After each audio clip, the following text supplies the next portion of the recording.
Hello everybody. Today I'm going to be showing you how to be making some Romero Britto cats. So here's an idea of what it's going to look like in the end. So first let's start with drawing our cat. So first you're going to need a pencil. Yes, you're going to need a pencil. And to start with drawing our cat is we're going to start with its head. So what we're going to do is we're going to draw its ears first. So I'm going to put my hand down and I'm going to draw my ears going over my hand. And the reason I'm doing that is because I want to make sure they're nice and big. You want to make sure he's got a nice big head. So we don't want teeny tiny little kittens. We want big cats on the paper. So we are going to start by drawing the ears, which is basically two triangles that are connected. So we're going to go up, down, over, up, down, just like that. Very good. And if you don't like the way they look, if you want to make them a little bit bigger or closer together or whatever, you can certainly change them, but I like mine the way they look. Now we're going to connect these two lines with a V, very wide V, like that. And that looks pretty good, like a cat's head, right? Missing some details. We need some eyes and we need a nose and a mouth. So let's start with the nose and the mouth. Should the nose go up here? No. Should the nose go up here? No. Should the nose go right there? Yeah. So let's make a tiny triangle.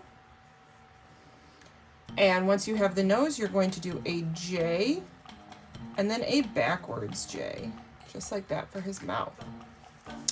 And the eyes are going to start in the corner here, and you're going to go up like a hill on both sides, up like a hill, and then down. Sad face. Down. Oh, I guess that's a happy face, just kidding. Like that. So he's got two big eyes. And then we're going to actually draw the colored part of his eyes, his iris. And we actually want him looking this way, so we're going to draw the circles over on this half of the eye. So we're going to draw a circle that touches the top and bottom of the eye, like that. Top and bottom of the eye. Then inside of that, you're going to draw a smaller circle for the pupil. That's the black part of the eye. And they don't need to look identical. They don't need to be exactly the same, but look similar-ish. And if it looks kind of creepy, you can lightly color it in. But when we go to trace these with a black marker, you're going to really fill it in there. So just lightly do that. And looks like a pretty good cat's face, right? I think so. Looks like a cat to me. So next we need is the cat's body. So just do the cat's body. You're going to start in the corner here. And you're going to do a curved line all the way down. And we want it to go lower than the face. So we want to keep going until we get way down here. Okay? We don't want it to stop here and be like in the same line. We want it to go lower than the cat's face. So big curve, big curve, big curve. Down, down, down, down, down, down. And that looks good, because it is a little bit longer than our cat's face. And next we need some paws. So to do paws, we're just going to do two loops coming from kind of like the cat's chin. We're going to make a big loop because he doesn't have teeny tiny little paws. He's got some pretty big paws. Oh, those do not look the same at all. I'm going to make this one a little bit smaller, maybe a little too big. This Crocker usually draws stuff a little too big. And then you are just going to draw a straight line from your paw over to the edge. And you know what? I'm going to erase this part because it didn't need to be that long. Just like that. And if you don't like the way his paws are, like I think they're going down too far. I actually want them to go more to the side. I'm going to redraw those. But remember to draw big, big, big. Big is beautiful. We want big.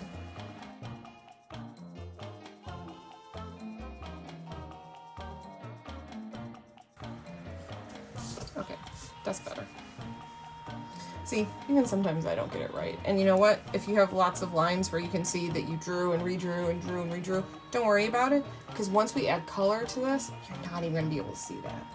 Okay, the last thing we're going to do is we're going to start at the corner of his face right here, and we're going to make 3 curved lines. So 1, 2, 3 that go from the corner to the body. They don't go any longer than that. All right, so now that we have this, we're going to split up the background into different sections. So we're going to draw a straight line coming out of his back, a straight line over here, a straight line somewhere over here, and I'm going to do a straight line coming out of his paw, and then the straight line coming right there. Okay, so now, looks pretty good, right? I think so. So the next thing we're going to do is we're going to add patterns. Now we want to keep the patterns big and we want to keep them simple. So online I have posted this pattern idea sheet because I know for myself, when I have to do patterns, I can only think of like 3 or 4 and then I need help. So that's what this is here for. So I'm going to put this off to the side and I'm going to start filling the picture with patterns. Remember to keep the patterns large. So if you're drawing shapes like triangles, you want to draw them big. And here's another key. If I'm doing something like polka dots, so here's my polka dots. That looks okay.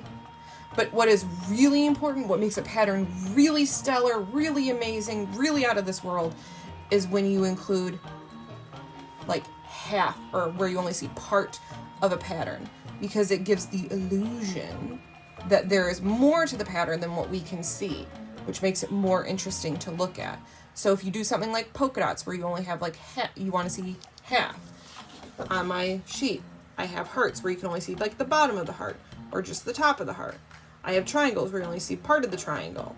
I've got little swirls here, little loopy loops where you only see part of the loop. I have ones like flowers where you only see part of the flower. That makes it way more interesting to look at, so don't forget to do that. So just fill the rest of it with pattern. The only spot that we will have no pattern, none, zero, zip, zilch, nothing, is in the face. We're keeping the face totally empty. Everything else will have pattern. So each section will have a different pattern.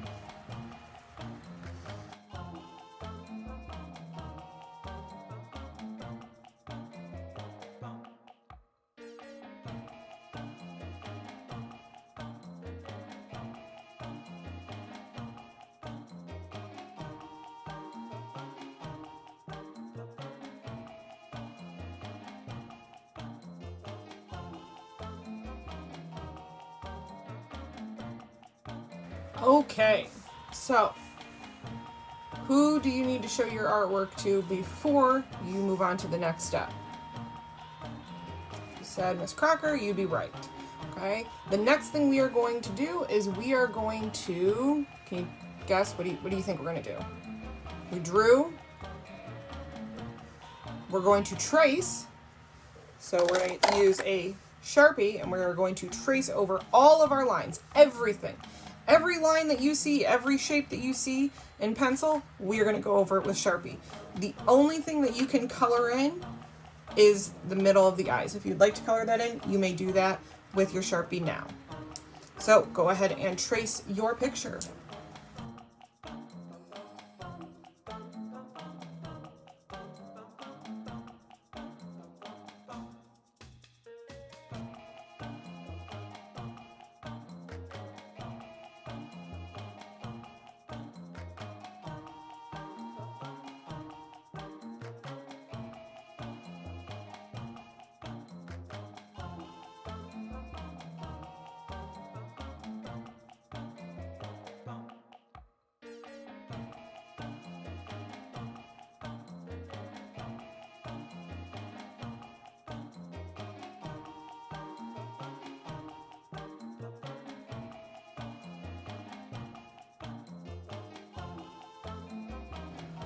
Okay, everybody, so I have finished tracing over all of my lines.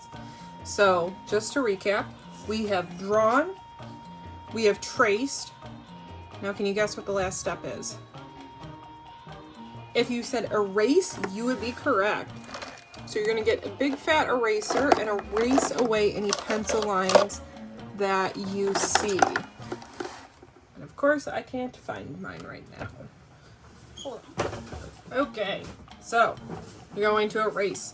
So even after you trace, sometimes there is little pencil lines, and the goal is that we want to trick people. We want people to think that we're just amazing at drawing, and we just drew this with a Sharpie right away. We didn't use a pencil to figure things out first.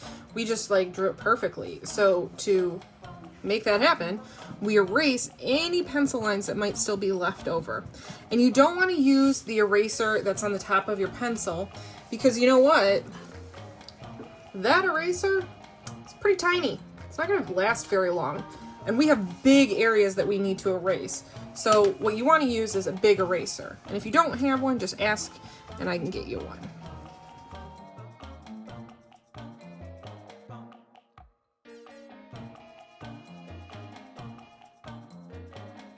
Okay, friends, so I have drawn, I have traced, I have erased. So now what I'm going to do is I'm going to color. But we don't want to just color this cat any old way. Let me introduce you to the color wheel. This is how we organize color in art. And if you notice, if I take a line and split it right down the middle, right here, the colors on this side are warm colors. They remind us of things like fire and the sun and hot sunny days, and they make us feel like excited and full of energy. And if you look at the other side, this side, these are our cool colors. They usually make us feel calm, maybe even a little sad, and they remind us of like cold winters and stuff like that. So what we're gonna do is we are gonna use warm colors for our cat, because our cat is excited and curious and all just full of warmth. So we want to use warm colors for our cat and then cool colors for the background. So I'm going to keep this up on the screen, so if you get a little lost and you're like, wait, which one's warm, which one's cool, you can look at my little cheat sheet right here. I've got all the warm colors here. So the warm colors are red, orange, yellow, and pink. And my cool colors are blues, purples, and greens. So now I'm going to start by coloring my cat.